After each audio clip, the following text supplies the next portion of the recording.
Neste momento, para a palestra de abertura, ouviremos o presidente executivo da ABREM e vice-presidente do Global WTERT, Yuri Schmidt. A ABREM, ela integra o WTRT global, né? O WTRT ele atua em 26 países, com instituições acadêmicas, com projetos de pesquisa e tecnologia. E eu sou presidente do WTRT Brasil desde 2020, logo quando nós criamos a associação. E já naquela oportunidade eu fiquei um pouco receoso, porque todos os presidentes eram PhDs e estavam vinculados à área da engenharia, né? Falei, pô, eu sou o único advogado aqui, especialista em políticas públicas, que está envolvido nessa instituição. Mas, com o tempo, eu percebi que as discussões mais importantes para que a fonte se desenvolva nos países que o WTRT atua e que eu tinha muito a contribuir com a instituição. E ao longo dos 3 anos, contribuindo não somente na ABREM como uma associação setorial, mas também com a parte acadêmica. Nós criamos o MBA com a FGV São Paulo em recuperação energética de resíduos, através do protagonismo que nós desenvolvemos dentro do WTRT. E agradeço aqui o nosso assessor legislativo de comunicação, o André Camargo, que foi o idealizador de um núcleo acadêmico dentro da ABREM. O André que teve essa ideia, e quando nós já tínhamos um núcleo acadêmico com bastante profissionais especializados, contando também com a Maria Luísa, que está aqui conosco, que estudou no Politécnico de Milano com o Consônio, um dos maiores especialistas e presidente do WTRT da Itália. Nós tivemos ali esse núcleo acadêmico. E logo na sequência veio a possibilidade da ABREM integrar o WTRT. Então, nós utilizamos essa força de trabalho importantíssima, que são acadêmicos, professores, pesquisadores, para agregar valor, conhecimento à nossa instituição.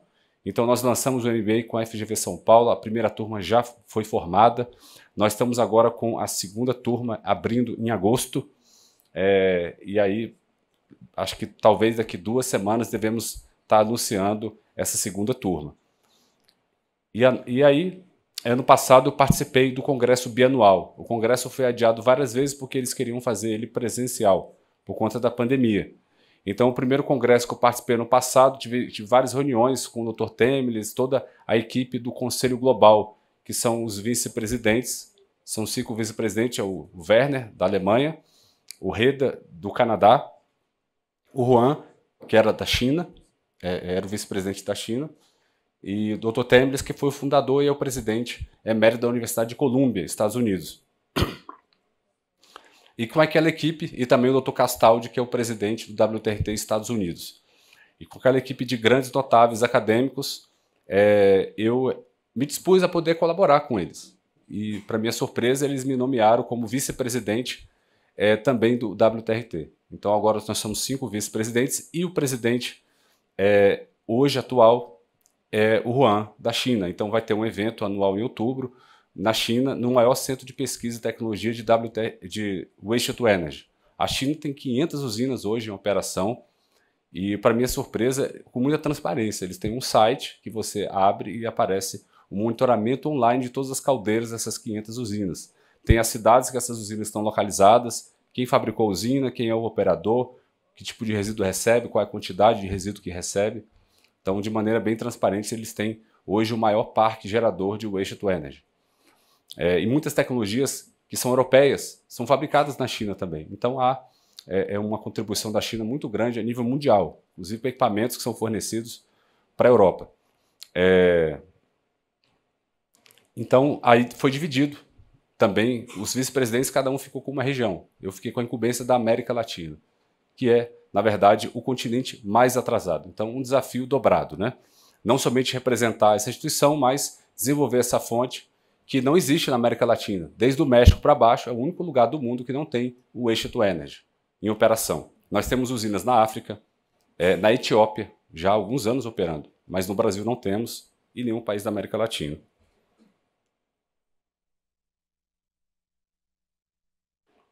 Somos associados da ISWA, International Solid Waste Association, participamos do Energy Recovery Working Group, Climate Change, Communication, representando a ABREM e participando dessas discussões importantes a nível mundial dessa associação. Também somos associados na Associação Alemã de Gestão de Resíduos, BDE.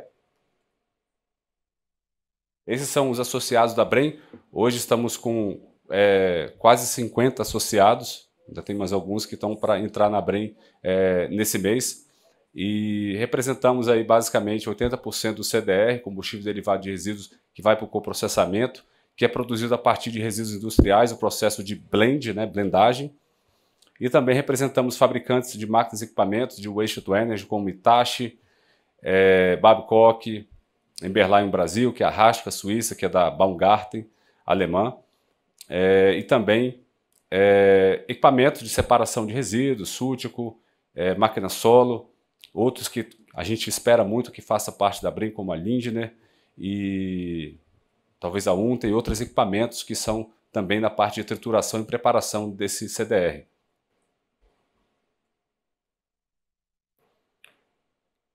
Destaco também, pessoal, nós estamos envolvidos em todos esses objetivos do desenvolvimento sustentável. Eu queria destacar apenas dois aqui, por conta do tempo. Saúde pública. O Brasil gasta 5,5 bilhões por ano no tratamento de saúde decorrente da má gestão do lixo urbano. Um país que tem uma gestão sustentável integrada, ou seja, que recicla e faz a valorização energética de resíduos, que não enterra nada, apenas resíduos inertes, esse gasto praticamente não existe.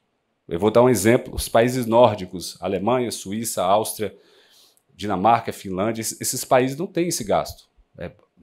Países Baixos, são países que eliminaram os aterros sanitários do mapa. E isso é extremamente importante. Você conseguir reduzir a participação de resíduos que têm emissões líquidas, chorume, lixiviado e efluentes, que é o gás de efeito estufa e outros contaminantes. São mais de 100 contaminantes que saem de aterros sanitários.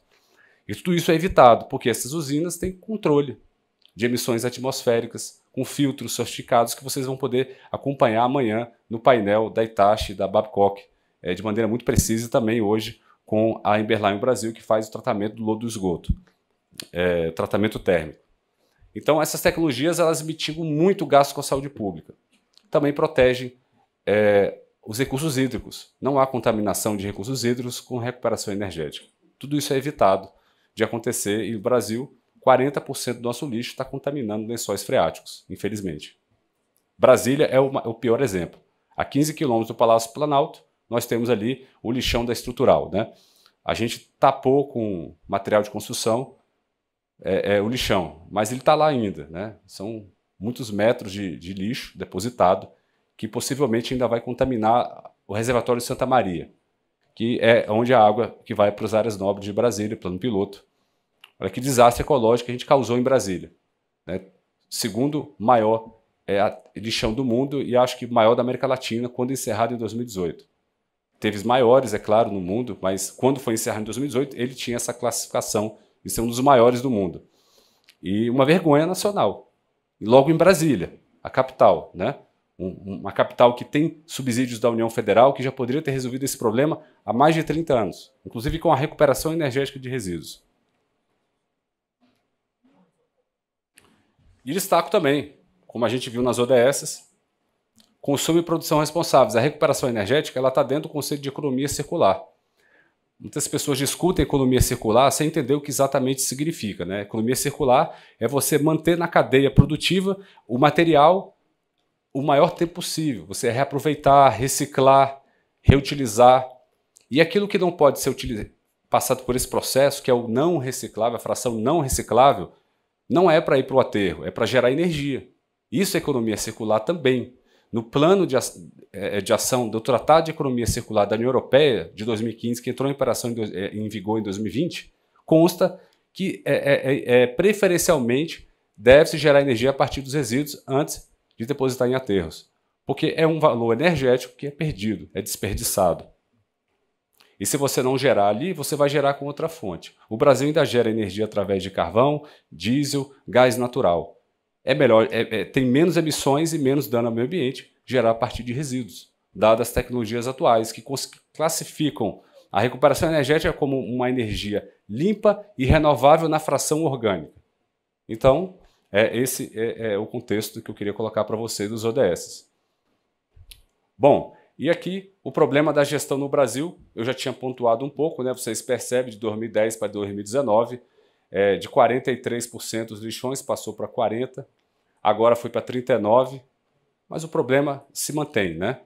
Os lixões existem e precisam ser tratados. Eu já dei mais ou menos um recado como é que a gente resolve esse problema, né? Contratos. Não tem esse negócio de pegar dinheiro da União e falar vamos encerrar lixões ali na praia porque é bonito. Não, isso não resolve. Você encerra o lixão aqui e amanhã o cara abre um do lado. O município ele tem que ter capacidade financeira e isso acontece a partir de contratos de longo prazo, estruturações, estudos que devem ser desenvolvidos. Aqui nós temos a meta do Planares, o Plano Nacional de Resíduos Sólidos. Ele prevê acabar com os lixões a aterro controlados até 2024, 40%. Então, do lixo tem que ter uma nova destinação. Infelizmente, isso não vai acontecer. Pouco se fez para acabar com os lixões e aterros controlados. Aí temos também a questão de desvio de 20% de orgânicos. Também não se fez nada a respeito disso. Sabe-se que para desviar orgânicos, a tecnologia mais eficiente é a incineração, né? Hoje você pode incinerar até 50% de orgânico numa usina, como acontece em muitas usinas na China e no mundo inteiro. Então não há um problema de poder calorífico, como alguns propagam por aí, né? Tem tecnologia que resolve todos esses problemas. Então essa meta dificilmente vai ser cumprida. Temos agora também a meta de 994 megas até 2040. Né? Para contratar essas usinas, são 3 usinas por ano de 20 megas. Nós temos aí alguns projetos que podem participar do leilão. Eu vou falar agora. A Brem defende um preço de R$ 740 o megawatt-hora para esse leilão. Agora, claro, hoje há uma complexidade de leilões. Primeiro, por causa da demanda. A geração distribuída está crescendo de maneira assustadora. Né? Vocês têm visto, chegou a 19 gigawatts de potência instalada. E às vezes a gente olha assim, nem sabe que esse negócio está crescendo, porque não sai no relatório do Sistema Interligado Nacional. Porque isso aparece como redução de carga. Né? Você coloca o painel solar na sua casa, aparece uma redução de carga lá no sistema de acompanhamento do ONS, Operador Nacional do Sistema Elétrico. Então o Brasil não tem nenhum sistema mais preciso, né, eu digo, para acompanhar o crescimento da geração distribuída. E ela está crescendo de maneira muito rápida. A meu ver, não vai ser difícil a gente conseguir achar demanda para energia nova. Mas a gente vai precisar de capacidade. Capacidade é algo que nós fornecemos. As usinas de Waste to Energy operam 24 horas por dia, 7 dias por semana e param de uma semana, no máximo 15 dias por ano. Manutenção programada que acontece todos os anos. E é isso, é uma usina como uma nuclear. Opera de maneira contínua. Não tem flexibilidade, mas ela entrega energia na base. Isso é importante, porque nós temos energias renováveis que não entregam energia na base. Não tem sol à noite e venta menos de dia, venta mais à noite. E tem hora que não venta. Né? Se você olhar uma curva de vento, ela fica subindo e descendo a 0 e 100% o tempo inteiro. Então, em muitos lugares. Outros lugares tem venta um pouco mais, né? Depende do local. Mas o fato é esse. Essa intermitência das renováveis, ela precisa de uma complementariedade. E aí que entra o papel do biogás, da biomassa e também das térmicas, gás, carvão, óleo e por aí vai. E hoje há uma importância muito grande, porque nós não fornecemos energia elétrica. A solução do Waste to Energy é uma solução de saneamento. Se nós olharmos para o preço da energia, gás natural sempre vai ser mais barato, biomassa vai ser mais barato, biogás vai ser mais barato. Mas se nós olharmos os custos evitados, aí há uma importância muito grande. Nós conseguimos, de R$ 740 o megawatt-hora, entregarmos energia a 150. E como é que acontece essa mágica? É o custo evitado na saúde pública, no transporte do resíduo e também o custo do meio ambiente e o custo também da transmissão de energia elétrica. Nós não precisamos do sistema interligado, porque nós injetamos energia de maneira distribuída, né, no centro de carga, no centro de uma cidade. Isso melhora a radialização, a transferência de energia local. Então, você melhora os índices de DEC e FEC, né, que é frequência e desligamentos de uma distribuidora. Ou seja, é muito bem-vindo para uma distribuidora uma usina dessa. Que usina térmica de 20, 30, 50, 80 megas você bota no centro de uma cidade? Não conheço. Essa dá para ser licenciada no centro de uma cidade. Então, tem esse benefício elétrico sistêmico que o WTE oferece. Falando um pouco da hierarquia, né, eu sempre coloco isso nas minhas apresentações, vou ser bem breve, aí a gente tem a ordem de prioridades. Né? O waste to energy está sempre acima do aterro sanitário, porque é o rejeito que vai para o aterro, com captura. Ali você tem a questão da incineração e do coprocessamento. Se você tem ali uma indústria cimenteira, tem a possibilidade também de produzir o CDR para abastecer uma indústria cimenteira. Brasília, salvo engano, tem uma demanda de 300 toneladas dia ainda para a indústria cimenteira. Tá, mas a gente gera 3.000, então o CDR não é a solução única para o Distrito Federal, é uma pequena parte. Isso vai acontecer no Brasil inteiro. A demanda por CDR de origem urbana, o CDRU, a gente conseguiria atender apenas 12% do lixo no Brasil. E o que fazer com os outros 88%? A gente precisa de outras soluções. Então o Waste to Energy também não é uma bala de prata, uma solução única. Ela é mais adequada para regiões metropolitanas com mais de 500, 700 mil habitantes. Regiões menores a gente vai ter a compostagem, a biodigestão, o próprio CDR e até o aterro. Então são soluções, cada local tem uma solução. Obviamente com a regionalização, os consórcios, você consegue ganhar a escala de municípios menores para que você tenha quantidades maiores e poder implementar projetos de recuperação energética.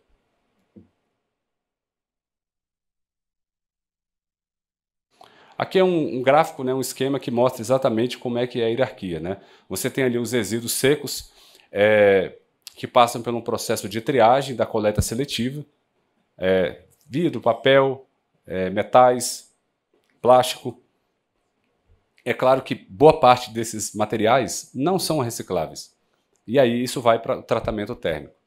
Depois nós temos a coleta convencional, o lixo misturado. Isso não é adequado que passe na mão de catadores, está contaminado esse resíduo, causa doenças, problemas, e isso deve ir para um tratamento térmico. Depois tem os materiais orgânicos separados na origem, ceasa, coleta seletiva, poda de árvore, tudo isso pode ir para um biodigestor para gerar energia, biogás ou biometano. E aí você também pode gerar biofertilizante. Depois nós temos aí, no tratamento térmico, de 12% a 15% é gerado escória. A escória são bloquetes de mais ou menos desse tamanho e você pode passar por um processo de tratamento para utilizar como agregado na construção civil e na pavimentação, e até cobertura de aterros. Então você não perde esses materiais, seria uma espécie de reciclagem. Depois a gente vai enterrar mesmo no aterro classe 1 as cinzas volantes, que é de 3% a 4% em peso e em volume, né, que é o que interessa para um aterro, o volume, 1%. Então, é apenas 1% mesmo que você precisa enterrar. E na Europa eles fazem muito agregado com essas escórias. E também você recupera metais, 2% a 3%. A quantidade parece pequena, mas o que você economiza de gás de efeito estufa desses 2% a 3% é um valor enorme. Porque você não vai precisar minerar esses metais e fazer a siderurgia e transportar eles de uma unidade para outra. Então imagina o gasto energético que existe no mundo para produzir metais, né? Desde o minério de ferro até chegar na indústria.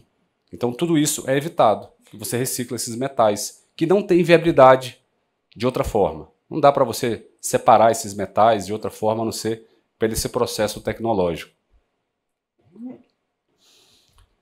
Aqui está uma foto da cidade de Paris. Vocês veem aí nessa bolinha verde, né? Nós temos 3 bolinhas verdes, são 3 usinas de Waste to Energy.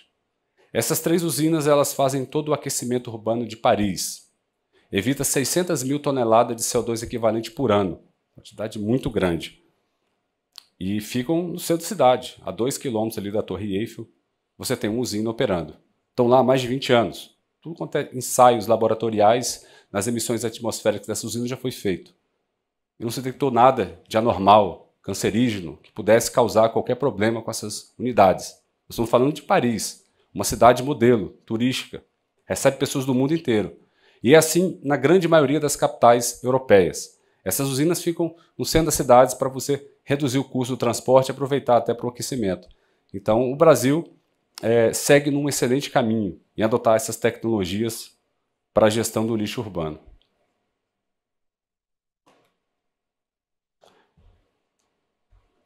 Aqui nós temos aqui uma usina fica na Dinamarca, a usina de Amagerbacher. Ela incinera 400 mil toneladas de resíduos anualmente, produz eletricidade e calor para 150 mil casas em Copenhague.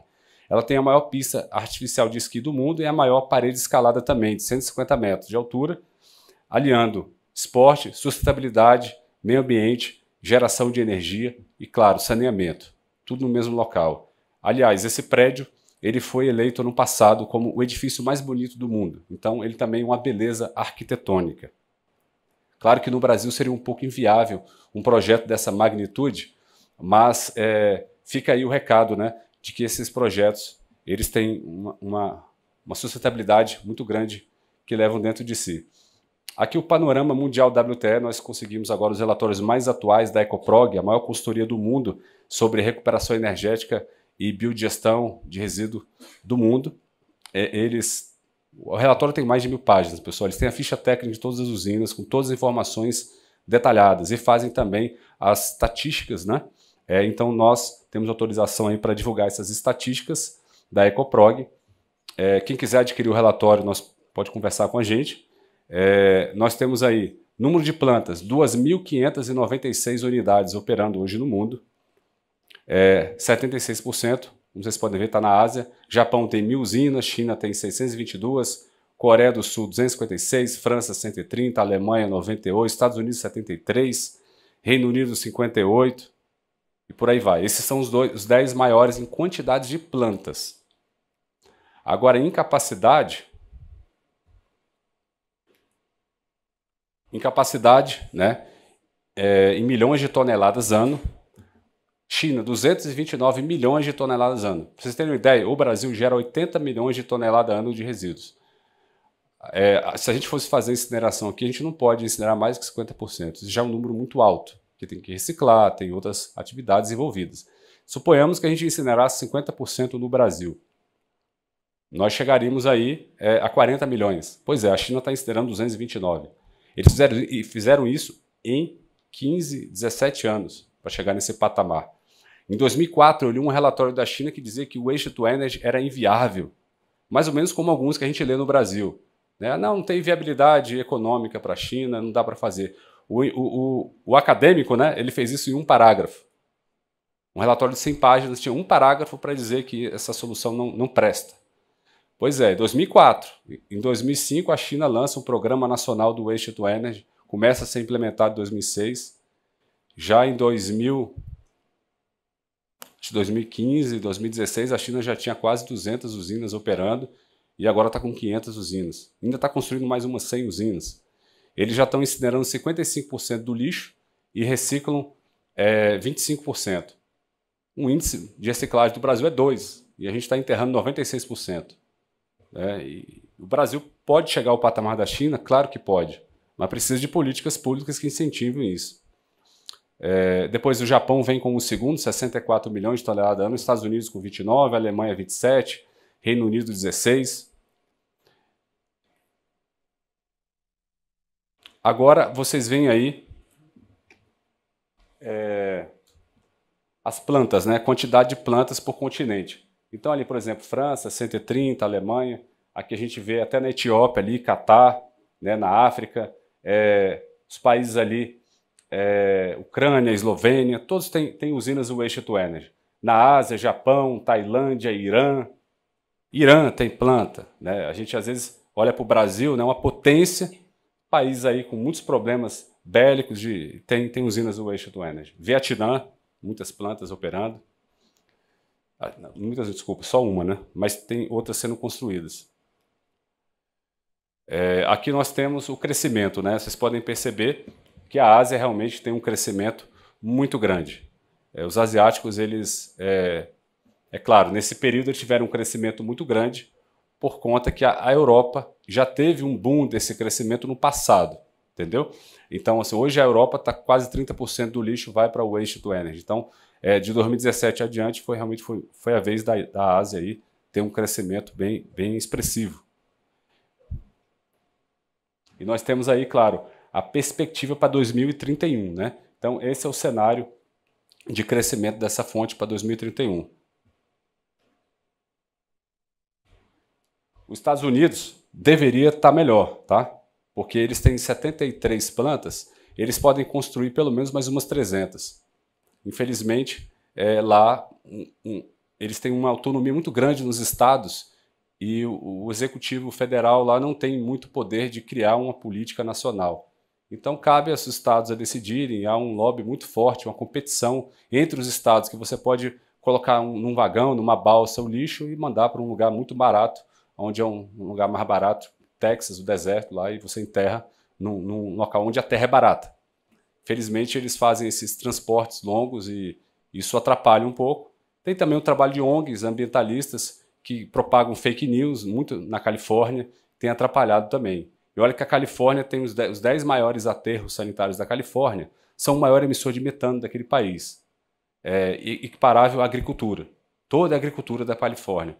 Uma vergonha, né? A NASA tem esses estudos e esperamos que os Estados Unidos possa ter mais incentivos ao Waste to Energy, porque nos últimos 20 anos eles cresceram muito pouco, né? E poderiam estar aqui com uma curva semelhante aí à Ásia de projetos. A América do Sul, então, a América Central aparece ali na lanterninha, né? Muito fraco. A gente espera também que esses projetos no Brasil se desenvolvam. Antes a gente nem aparecia aqui, tá, pessoal? Esse é um trabalho da Brem. A gente subsidiou eles com os projetos, por isso que a gente já aparece no relatório. Antes nem aparecia. Depois nós temos aqui volume de investimentos, né? Nós temos aí em milhões de euros, né? 18 milhões de euros ali para 2021, prospectados quase 18 milhões. Depois esse valor até 2031 cai um pouco, mas vocês podem perceber, né? Nós estamos falando aqui de 120 bilhões de reais de investimentos, 100 bilhões de reais, 80 bilhões de reais de investimentos todos os anos. É um mercado robusto, é muito investimento. O Brasil precisa fazer parte dessa história. Aqui o mercado de construção de plantas até 2031. Então a gente vê aí realmente a Ásia com um crescimento bastante forte, né? Em capacidade.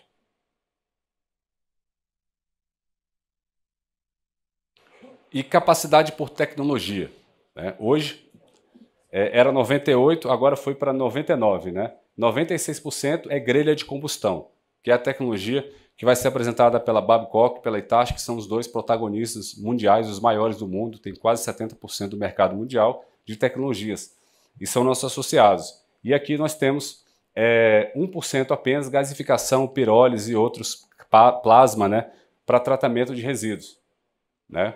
Então, vocês podem ver, a própria Ecoprog coloca que há nos últimos 10 anos, acho que são 40 plantas dessas tecnologias que entraram em operação, de um total de 2.500 e tantas que existem hoje.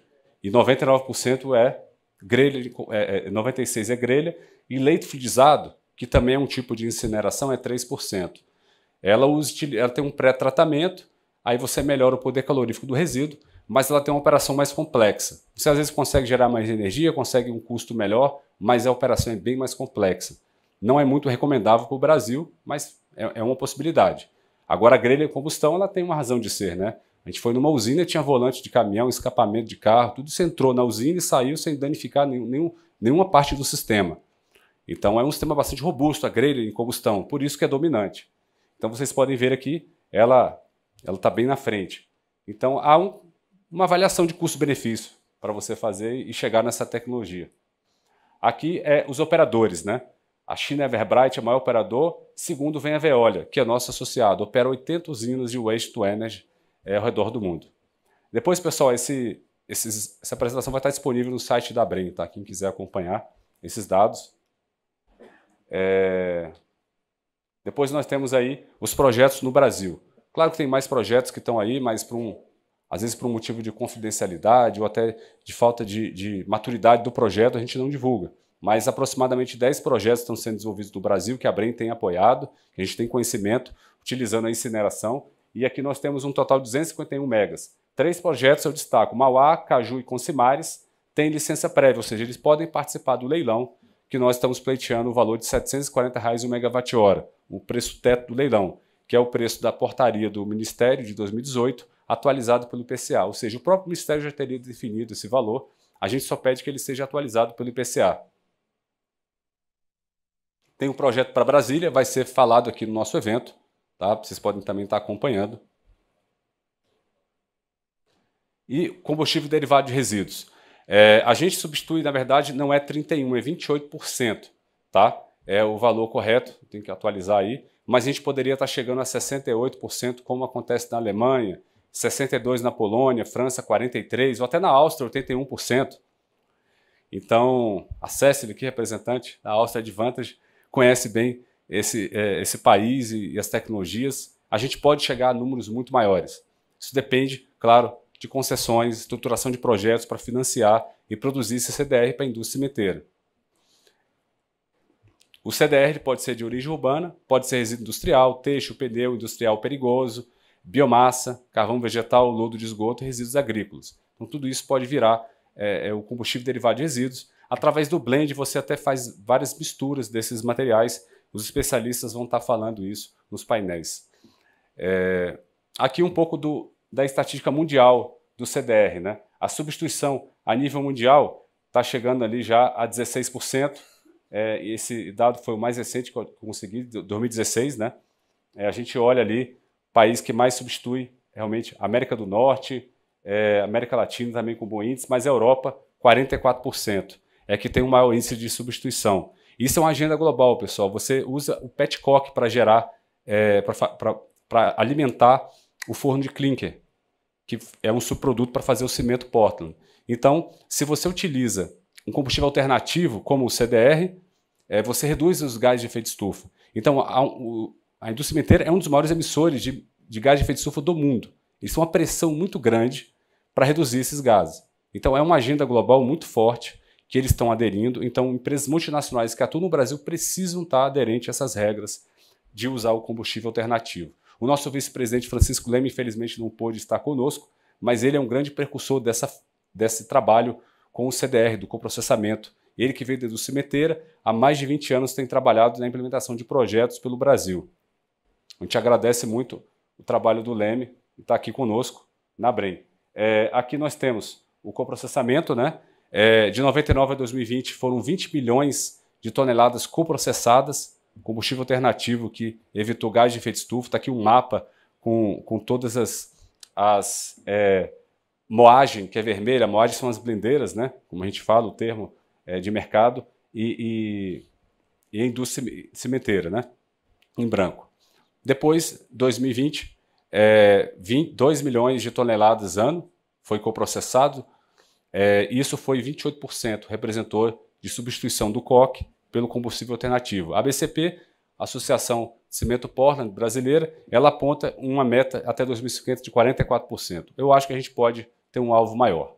Basta que seja possível, né, a disponibilidade de mais resíduo, até porque o preço do coque aumentou bastante por conta da crise do petróleo. Então a gente tem uma oportunidade muito grande hoje de estruturação de projetos de CDR no Brasil. Fizemos um trabalho aqui para concluir de potencial de mercado. Dá para a gente separou aí essa destinação, CDR, mass burn, biogás, reciclagem, ficaria aí 22 para CDR, 60 para mass burn, 12 biogás, reciclagem 6. E no total a gente dá para investir 80 bilhões de reais. Nesse cenário que são as 28 regiões metropolitanas do Brasil, com mais de 1 milhão de habitantes, somado a 62 cidades com mais de 200 mil habitantes. Isso evitaria, pessoal, 64 milhões de toneladas de CO2 equivalente por ano. Equivalente a você plantar 192 milhões de árvores ano, similar ao município do estado de São Paulo. Então a gente preocupado com a Amazônia, mas a gente pode plantar um município de São Paulo por ano com essas tecnologias. Então é muito gás de efeito estufa que pode ser evitado utilizando tecnologias. De maneira gerar emprego, proteger o meio ambiente e algo controlável. Você está investindo na infraestrutura. Agora, proteger a Amazônia, um vasto ambiente, muitas vezes é algo muito complexo. E parece que o Brasil fica só olhando para a Amazônia, queimado, o problema, e não olha para uma questão tão simples.